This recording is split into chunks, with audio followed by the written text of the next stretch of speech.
Hindi lang nagpanggap na tauhan ng Coast Guard, nag-alok pa umano ng trabaho ang lalaking nasa kote sa Maynila. Hindi bababa sa 300,000 piso ang nakulimbat niya sa mga biktima. Nakatutok si Marisol Abduraman. Exclusive! Matapos tanggapin ang pera at budal money na nagkakahalaga ng 500,000 pesos mula sa mga aplikante,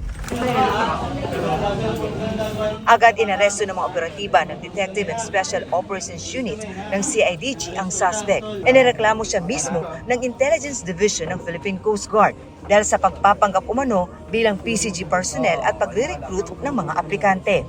350,000 daw ang hinihingi ng suspect sa bawat aplikante at ang pangako, tiyak na makakapasok sa Philippine Coast Guard.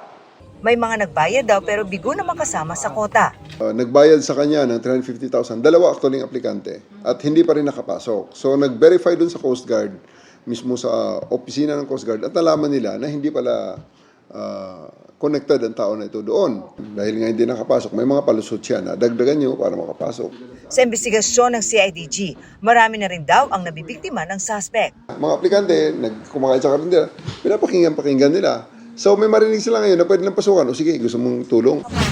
Nakausap ng GMA News ang ilan sa kanila pero hindi na sila nagbigay ng pahayag. Sinampahan ng mga reklamong stop at usurpation of authority ang suspect na itinanggi ang aligasyon. Wala po, ma'am. Hindi po totoo, ma'am. Sila yung humingi ng tulong, ma'am.